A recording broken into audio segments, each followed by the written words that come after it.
17 de mayo de 1896, un grupo de empresarios mexicanos fundó la Fábrica Textil Río Grande, el último proyecto de colonia industrial del siglo XIX en Jalisco.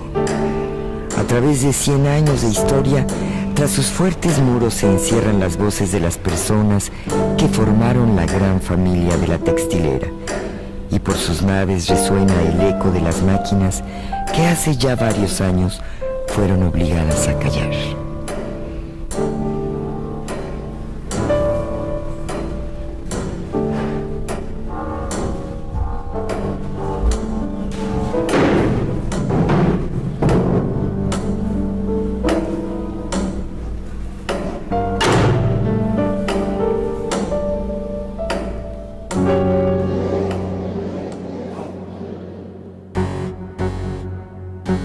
Durante el virreinato, Guadalajara finca su desarrollo económico en el comercio. Aquí, como en toda la América hispana, la corona española impuso fuertes restricciones a la actividad industrial. Y no es sino después de la independencia y principalmente hasta que Porfirio Díaz llega al poder, cuando surgen las primeras fábricas.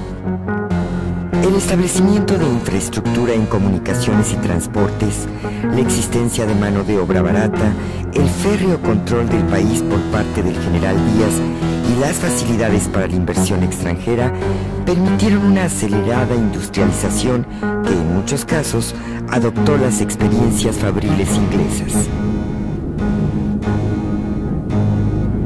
Bueno, el modelo de colonia industrial surge en Europa a mediados del siglo XIX como respuesta a toda una serie de problemas que habían entre la clase obrera en Inglaterra, porque las fábricas estaban ubicadas en las ciudades, entonces formaban tugurios muy insalubres e incluso había problemas de movilización obrera, de revueltas, de crimen, de violencia. Entonces, esto aunado a otro factor, que es el factor hidráulico, las fábricas con el descubrimiento de la electricidad empiezan a requerir fuerza hidráulica para mover primero con malataques y luego eléctricamente sus máquinas. Se trasladan, salen de las ciudades y se instalan en el campo. Y se arma un modelo de colonia industrial que es un modelo que le llaman cerrado, controlado. La fábrica tiene toda una extensión aledaña que es el pueblo, y este pueblo tiene una muralla y se abren las puertas nada más en la mañana o en la tarde dependiendo de lo que diga el director de la fábrica. Este pueblo al interior tiene iglesia, tiene teatro, tiene tiendas, tiene correos, tiene cárceles. Bueno, un caso típico de colonia industrial es la fábrica Río Grande en El Salto, Jalisco. Allí, si vemos, es una colonia que se construye a fines del siglo pasado. Es una fábrica que sigue un modelo arquitectónico totalmente europeo, ¿no? Con grandes portales, con un reloj, con unas fuentes, con grandes construcciones, porque eso le daba prestigio e imponía a los obreros todo un sistema.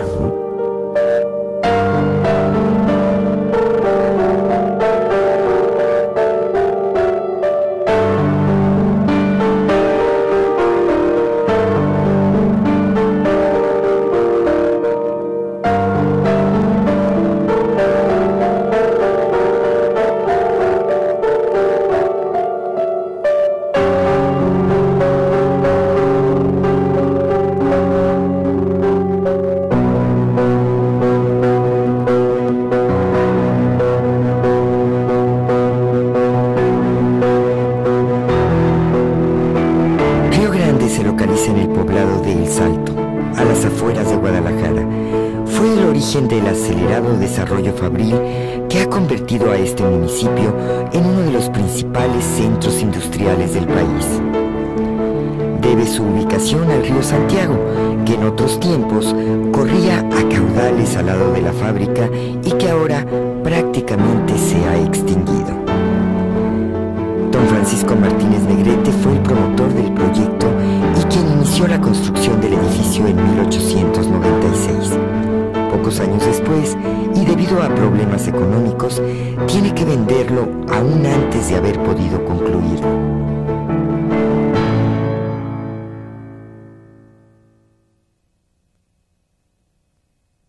Es entonces cuando entra un grupo de franceses a comprar, un grupo de accionistas franceses a comprar la fábrica a comienzos del siglo XX. Entre ellos está la familia Brum, la familia Cousin, que eran los dueños también de las grandes tiendas comerciales como el Nuevo Mundo, las fábricas de Francia, todas estas tiendas que se encargaban precisamente de vender las telas.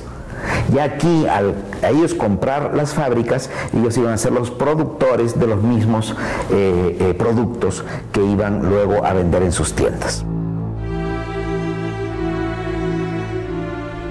Río Grande se convirtió así en un polo de atracción para pobladores provenientes de otras regiones del estado y del país.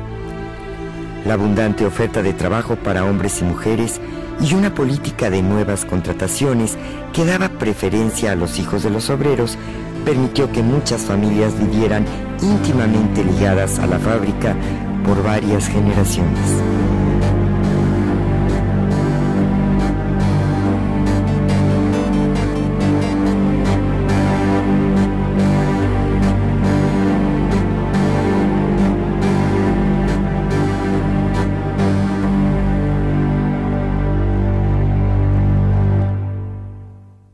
En cierta ocasión, los funcionarios del ayuntamiento le enseñaron a mi abuelo un periódico donde decía, entre otras cosas, que aquí en el Salto había demasiado trabajo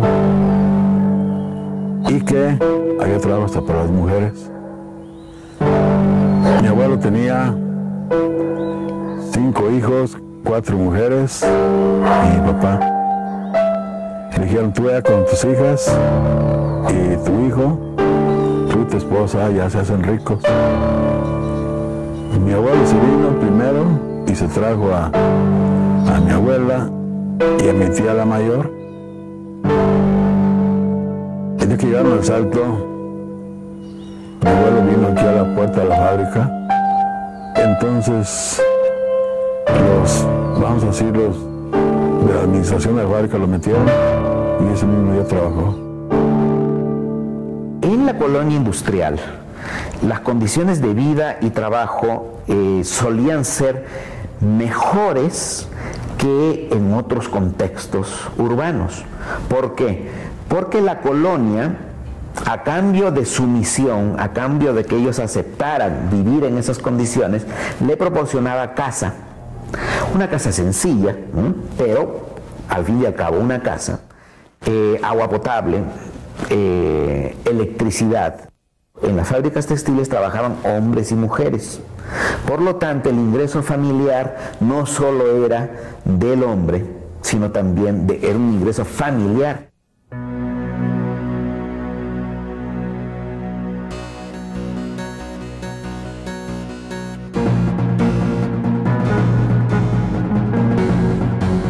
El gobierno de Porfirio Díaz permitió la industrialización del país, pero a costa de la clase obrera. Las contradicciones y las medidas coercitivas contra los trabajadores aumentaron cuando los antiguos dueños ceden el control de las fábricas a los administradores. Un típico problema es la tienda de raya. La tienda de raya era una manera de facilitarle a los obreros el que pudieran tener todo lo que necesitaban en la tienda de raya. Por lo tanto, la tienda de raya vendía absolutamente de todo. Era un gran almacén donde los obreros podían encontrar de todo y se los iban descontando de su salario. Poco a poco los obreros se van endeudando y finalmente no tienen prácticamente ningún salario porque todo se lo tienen que pagar a la tienda de raya. Es por eso que las grandes huelgas de obreros textiles, por ejemplo, es en contra de la tienda de raya, fundamentalmente. Esta situación deviene en huelgas en muchos lugares del país. Algunas, como la de la fábrica textil de Río Blanco en Veracruz, fueron reprimidas con brutalidad. El descontento generalizado que vivía toda la clase trabajadora mexicana, en especial los campesinos, finalmente se manifiesta con violencia en la Revolución de 1910.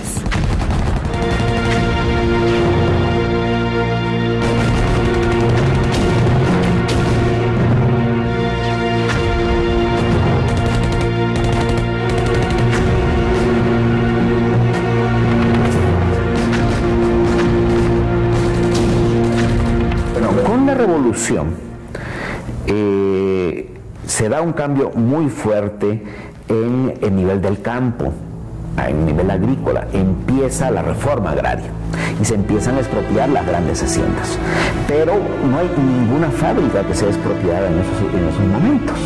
Es decir, los industriales siguen trabajando normalmente, es más, tienen un apoyo decidido de las autoridades y del gobierno. Sin embargo, ahí se empieza a crear la conciencia de clase en los trabajadores de la industria textil. De hecho, empiezan a formarse los sindicatos, pero lo curioso del caso de México, pero muy en especial del caso de Jalisco, es que se forman dos sindicatos, los sindicatos rojos, anarquistas, y los sindicatos blancos o católicos, y los dos van a tener mucha fuerza.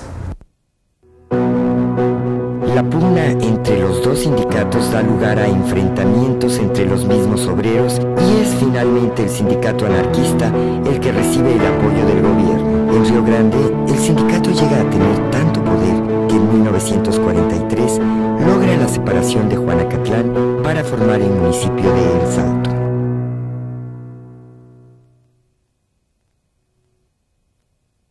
Me platican los señores mayores que yo, que ese día fue un día de fiesta en El Salto. Los oradores de aquel entonces,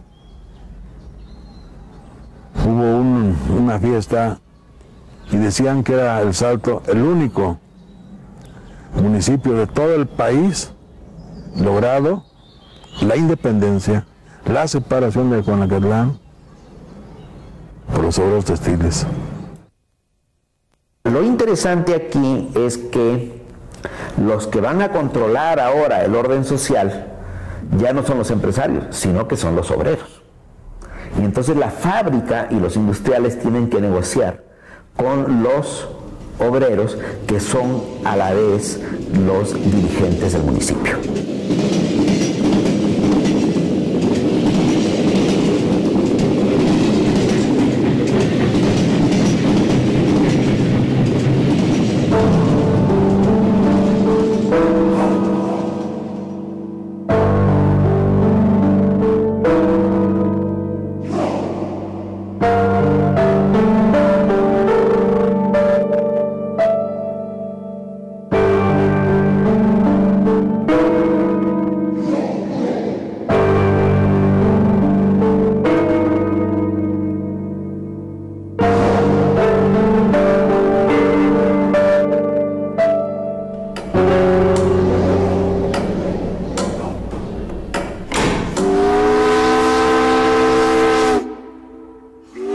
A las 5:15 daban el primer pito, lo que llamamos el silbatazo,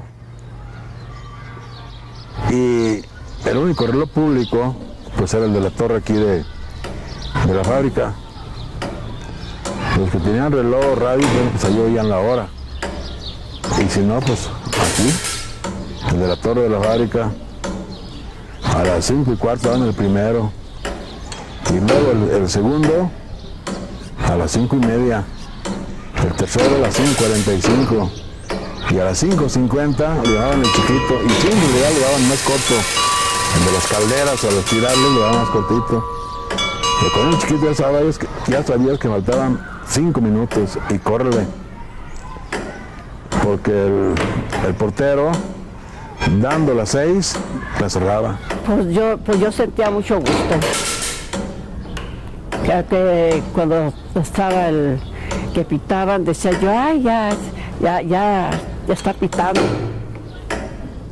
Ya va esto, como yo tenía que atender a todos los chiquillos, ¿verdad? Pues ya va el segundo, pues yo ahorita, pues hay veces que corría en la cazuela por acá, venía a acabar de comer, ¿verdad? Pues sí me daba gusto, ¿para qué voy a decir que no?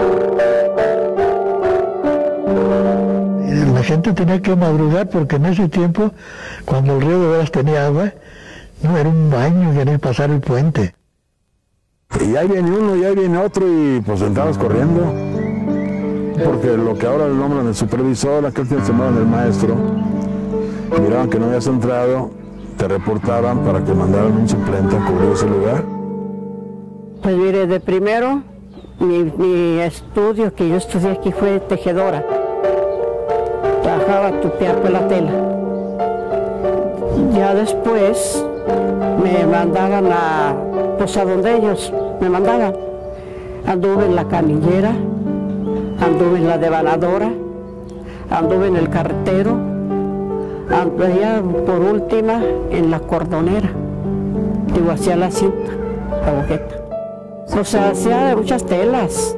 Yo le digo, se hacía la mezclilla, la manta, el marticé ese de cuadrito.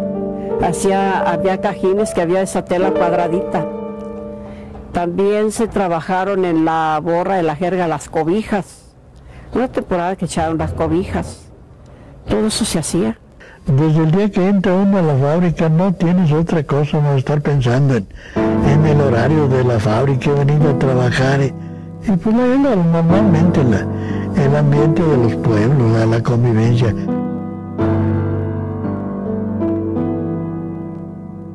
Todos ayudaban. Yo digo a mi ver, pues yo tuve unos compañeros muy buenos, porque yo hay veces que yo le decía, ay tú Goyo, un señor que se llama Goyo Delgadillo, le decía yo, ay Goyo, pues no, yo no le sé, ay, te apures, yo te digo. Y él me decía, ¿verdad? Quiere decir que entre todos nos daban la mano.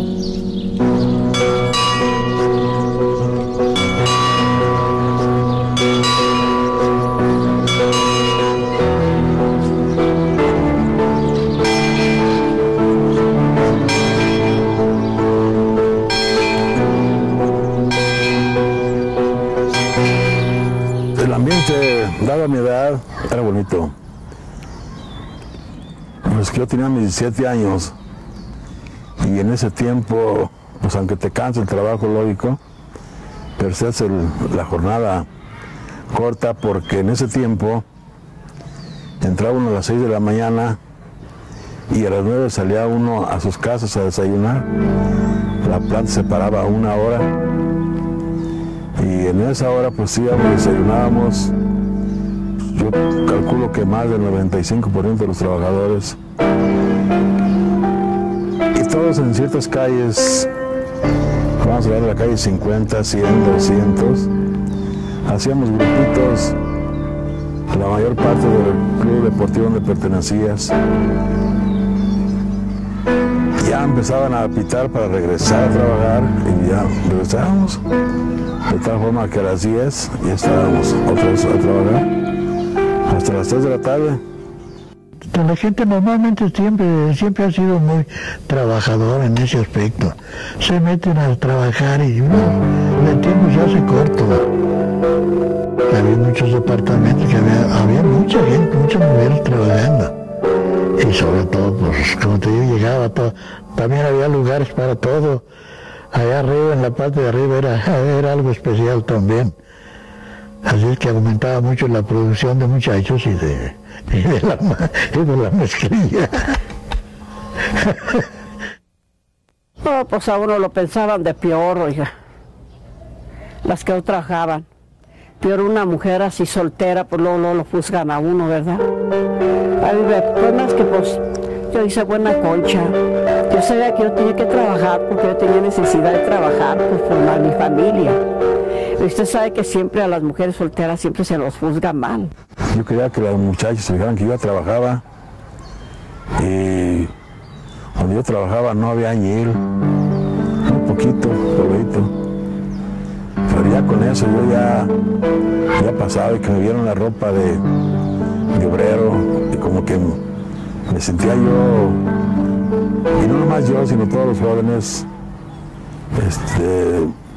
No era vanidad, pero como un orgullo de ser ya obrero textil.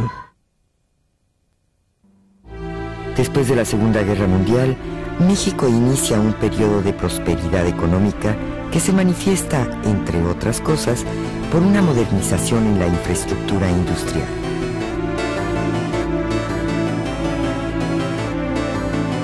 En Río Grande, los viejos telares empiezan a ser obsoletos y ceden su lugar a nuevas maquinarias que desplazan la mano de obra.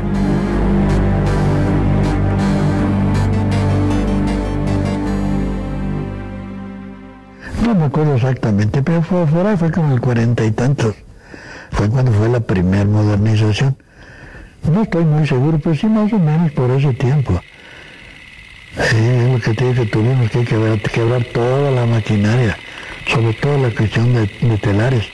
Entonces sacan las máquinas, los telares, a el patio y rompen los telares con unos marros.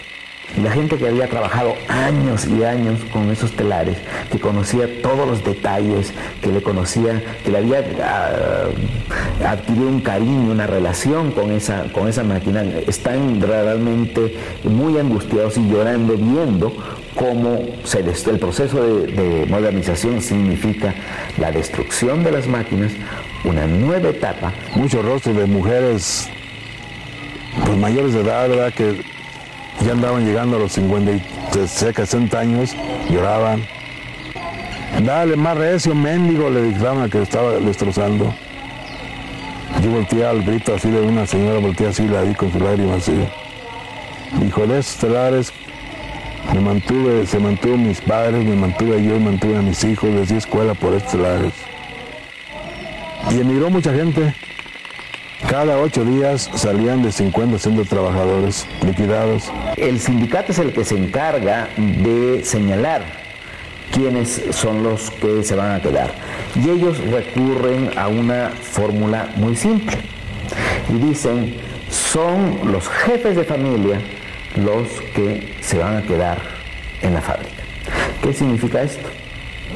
Que las mujeres que trabajaban en la fábrica ya no van a seguir trabajando. Son los hombres los que tienen un derecho. Y se arma un problema muy fuerte al interior del sindicato, porque el sindicato estaba formado por hombres y por mujeres. Y las mujeres desde siempre habían trabajado, sobre todo en los hilados. Las mujeres estaban acostumbradas a ganar sus centavitos y pues ayudaba para su familia, ¿verdad? Porque los hombres pues siempre, pues aunque sean los esposos, pues siempre pues eran muy enamorados y pues dejaban a las señoras sin dinero, ¿verdad? Yo digo porque ellas por eso trabajaban. Y por eso digo que fue la mujer la más ejecutada. De todas las mujeres más yo quedé sola. Trabajaba pues para pasar mi vida, pues, pasar mi historia aquí en el trabajo. Saqué, que Dios nuestro Señor me concedió una enfermera, una secretaria, una abogada, una licenciada.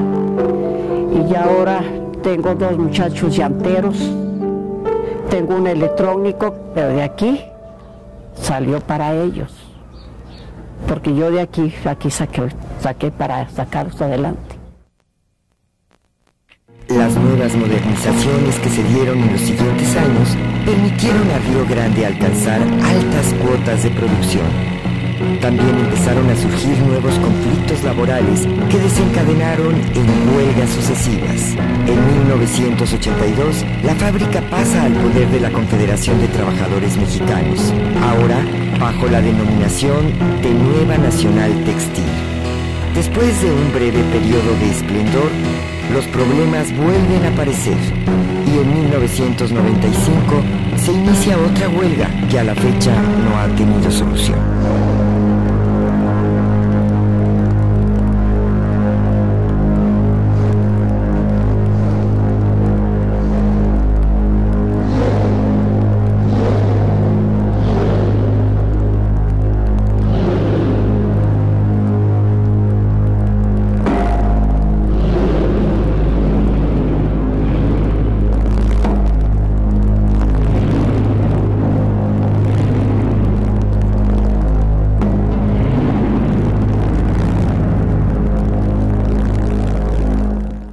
Yo creo que, al igual que muchas otras fábricas textiles, como las de Puebla, por ejemplo, que han cerrado en los últimos 10, 15 años y que no se han reabierto, yo creo que este va a ser el futuro de la fábrica textil de Río Grande. Para empezar a trabajar y para poder competir, tendría que darse un nuevo proceso de inversión de capital. Pero hoy en día el pueblo de El Salto ya no depende única y exclusivamente de la fábrica Río Grande. Es un pueblo, como muchos otros pueblos de Jalisco, dinámico, con una serie de alternativas comerciales e industriales y de servicios, y la gente ya no está dependiendo nada más de esta alternativa laboral. Hay un grupo pequeño de obreros que todavía está esperando, ¿no?, que todavía siguen en huelga y que esperan una respuesta, pero el tiempo va corriendo y corre más bien en contra de ellos.